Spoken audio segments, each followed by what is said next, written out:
എനിക്ക് ഞാൻ എന്റെ ഭാര്യ മാത്രമേ കാണിച്ചു കൊടുക്കൂ. ഇപ്പോഴും ഞങ്ങളുടെ കമ്പനിത്തെ ആൾക്കാർ പോലും എടുക്കില്ല. ഞങ്ങൾക്ക് അറിയാലോ ഇതല്ല. അല്ല ഞാൻ ഒരു കഴിഞ്ഞിട്ടെ സത്യങ്ങൾ എന്തിനാ അവര് പറയുന്നത്? അവർക്കൊരു പ്രൊജക്ട്, നിങ്ങൾക്കൊരു പ്രൊജക്ട് തന്നിരിക്കുകയാണ്. അവര് നിങ്ങളുടെ ഒരേ രോഗത്തിന്റെ ആയിരക്കണക്കിന് ഷേപ്പ് എത്ര മിനിമം എത്ര എണ്ണം കാണും? നമുക്ക് എത്ര വേണമെങ്കിലും 1024 നമുക്ക് വേണമെങ്കിൽ 100 ബിറ്റ് ഇടാം, 1000 ബിറ്റ് ഇടാം. നമുക്ക് വേണമെങ്കിൽ 1 ലക്ഷം ഫ്രെയിം ഉണ്ടാക്കാം, 10 ലക്ഷം ഫ്രെയിം ഉണ്ടാക്കാം, എത്ര ഫ്രെയിം വേണമെങ്കിലും ഉണ്ടാക്കാം. നമുക്ക് അതിന്റെ ഏറ്റവും യോജിപ്പിക്കുന്ന രീതിയിൽ ഏത് റീജിയനാണോ നമ്മൾ സപ്ലൈ ചെയ്യുന്നത് ആ റീജിയനിലേക്ക് ഏറ്റവും മാച്ചിങ് ആയിട്ട് വരുന്ന രീതിയിലുള്ള പ്രോട്ടോടൈപ്പുകളാണ് നമ്മൾ അതിനകത്ത് പ്രോഗ്രാം ചെയ്ത് വെക്കുന്നത്. പ്രോഗ്രാം ചെയ്ത് വെച്ചിരിക്കുകയാണ്. പ്രോഗ്രാം ചെയ്ത് വെക്കുന്നത് നമുക്ക് ഇത് വാങ്ങിക്കുന്ന ഏത് കമ്പനിയാണോ നമ്മൾ ഡിവൈസ് പ്രോഗ്രാം ചെയ്യുന്നത്, ഇപ്പൊ ഫിലിപ്സ്, സീമെൻസ് ഇങ്ങനെയുള്ള കമ്പനികളാണ് ഇതിന്റെ എക്യുപ്മെന്റ്സ് ഇറക്കുന്നത്. അപ്പോൾ അവരുടെ മെഡിക്കൽ ഫീൽഡിൽ ടെക്നിക്കലി ക്വാളിഫൈഡ് ആയിട്ടുള്ള ആൾക്കാർ ഈ പ്രോട്ടോടൈപ്പിന്റെ പിക്ചറും അതിന്റെ കാര്യങ്ങളൊക്കെ പ്രോഗ്രാം ചെയ്യേണ്ടത് നമുക്ക് അയച്ചു തരും. ഇന്നൊക്കെ പ്രോഗ്രാം ചെയ്ത് വെക്കുന്നത് പ്രോഗ്രാം ചെയ്യുമ്പോൾ അപ്പൊ ഈ എനിക്ക് ചോദിക്കുന്ന ചോദ്യമല്ലേ, ഇത്രയും ആളുകളുടെ രോഗാവസ്ഥയിലുള്ള ഫോട്ടോ ആരാണ് നിങ്ങൾക്ക് തരുന്നത്? അത് അവര് കമ്പനി മെഡിക്കൽ ഫീൽഡിൽ നിന്നുള്ള ആൾക്കാർ, നമുക്ക് അവരുടെ ടെക്നിക്കൽ എക്സ്പേർട്സ് ഉണ്ട്. അവരിൽ ഇതുപോലത്തെ ആയിരക്കണക്കിന് മിനിമം എത്ര ഉണ്ടെങ്കിലും കാണും ഒരേ രോഗത്തിന്റെ ഒരേ സൈസിലുള്ള? മിനിമം എന്ന് പറയാൻ പറ്റില്ല. നമുക്ക് ഒരു ബിറ്റിനകത്ത് 1024 കയറ്റാൻ പറ്റും. ഒരു പീസ് ഒരു ബിറ്റ് ഇൻഫർമേഷനകത്ത് 1024 ഫോട്ടോ കയറ്റാം. നമുക്ക് അതുപോലെ 1000 ബിറ്റ് ചെയ്യാം, 100 ബിറ്റ് ചെയ്യാം. ഒരു മെഷീനകത്ത് മിനിമം എത്ര എണ്ണം കാണും? എത്ര ബിറ്റ് കാണും? നമ്മൾ പ്രോഗ്രാം ചെയ്യുന്നത് ഓരോ മെഷീന്റെ കപ്പാസിറ്റിക്ക് അനുസരിച്ച് 1000 ഇൻറ്റു 1000 എത്രയായി? 10 ലക്ഷം ആയില്ലേ? ഫ്രെയിം അതിനകത്തുണ്ട്. 10 ലക്ഷം ഫ്രെയിം നിങ്ങൾ അതിനകത്ത് ഫിറ്റ് ചെയ്യും. അതിനകത്ത് ഞാൻ വന്ന് എന്റെ ഫോട്ടോ, ഞാൻ വന്ന് എന്റെ മുമ്പിൽ ഇരുന്ന് നിങ്ങളുടെ ക്യാമറ മുമ്പിൽ കമ്പ്യൂട്ടർ മുമ്പിൽ ഫോട്ടോ എടുക്കുക. ഫോട്ടോ എടുക്കുമ്പോൾ ഞാൻ വന്ന് കമ്പ്യൂട്ടറിന്റെ മുമ്പിൽ ഫോട്ടോ എടുക്കുമ്പോൾ എന്റെ ഫോട്ടോ അതിനകത്ത് പതിയുമ്പോൾ നിങ്ങൾ അതിനകത്ത് വെച്ചിരിക്കുന്ന ബിറ്റ് ഏറ്റവും മാച്ചിങ് ആയിട്ടുള്ളതും ഇതും തമ്മിൽ ടാലി ചെയ്യുമ്പോൾ ഏറ്റവും പ്രോട്ടോടൈപ്പിൽ ഏറ്റവും മാച്ചിങ് ആയിട്ടുള്ള പിക്ചർ ക്യാപ്ചർ ചെയ്തിട്ട് നമുക്ക് അയച്ചിരും. ഇതാണ് നിങ്ങൾ ഡയഗ്നോസ് ചെയ്തോളൂ പറഞ്ഞിട്ട് ടെക്നീഷ്യന് കൊടുക്കും.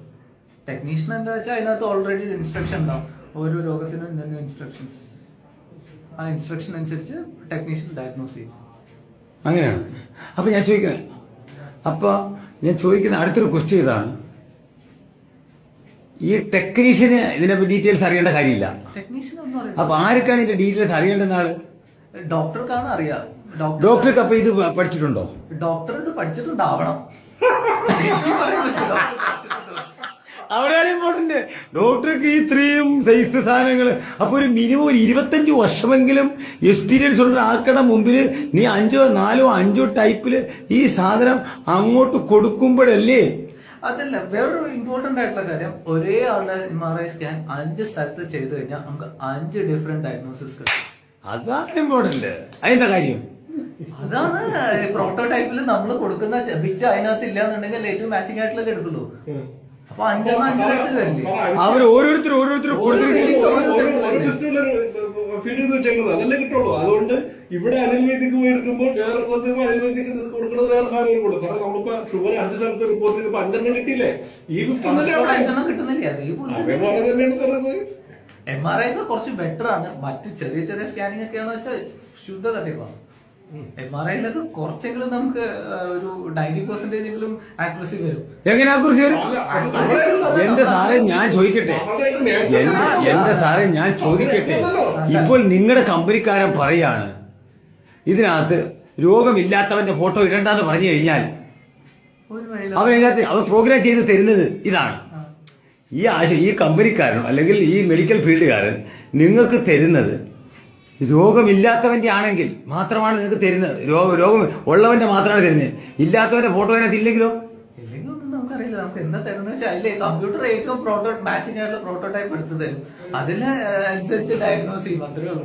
അതാ ഞാൻ പറഞ്ഞ 5 സ്ഥലത്ത് കൊണ്ടുപോയി 5 സാറേ അവിടെ എല്ലാം ചോദിച്ചാൽ ഞാൻ വീണ്ടും ഇപ്പോ അവര് തരുന്ന പീസിനകത്ത് ഫോട്ടോയ്ക്കകത്ത് അല്ലെങ്കിൽ നിങ്ങളുടെ പ്രോഗ്രാമിനകത്ത് അല്ലെങ്കിൽ നിങ്ങളുടെ ഫോട്ടോയ്ക്കകത്ത് രോഗമില്ലാത്തവന്റെ ഫോട്ടോ ഉണ്ടാവാം. രോഗമില്ലാത്തവരെ ഉണ്ടാവും. അതിൽ എല്ലാ തരത്തിലുള്ള പ്രോട്ടോടൈപ്പും നമ്മൾ ചെയ്യുന്നുണ്ട്. പക്ഷെ രോഗമില്ലാത്തവന്റെ അവൻ തന്നില്ലെങ്കിൽ നിങ്ങൾക്ക് ഇടാൻ പറ്റില്ലല്ലോ. പറ്റില്ല. അപ്പം മെഡിക്കൽ ഫീൽഡുകാരൻ എല്ലാവർക്കും രോഗം ഉണ്ടാക്കാൻ അവൻ തീരുമാനിച്ചാൽ എല്ലാവർക്കും രോഗം ഉണ്ടായിക്കൂടെ? തീർച്ചയായും പറ്റും. തീർച്ചയായും പറ്റും. അത് നമ്മൾ എന്ത് ചെയ്യുന്ന അതിനനുസരിച്ച് ഔട്ട്പുട്ട് കിട്ടുള്ളൂ, അല്ലാതെ വേറൊരു ഔട്ട്പുട്ട് കിട്ടാൻ ഒരു വഴിയില്ല. സെയിം ഔട്ട്പുട്ട് കിട്ടുന്ന ഔട്ട്പുട്ട് നമ്മൾ എന്താണോ ഇൻപുട്ട് ചെയ്ത് വെച്ചിരിക്കുന്നത് അത് മാത്രം ഔട്ട്പുട്ട്, അല്ലാതെ ഇതിനകത്ത് വേറെ ഒരു തരത്തിലും ചെയ്യാൻ പറ്റില്ല. ഇതാണ് ഞങ്ങൾ ചെയ്യുന്ന പ്രോഗ്രാമിംഗ്.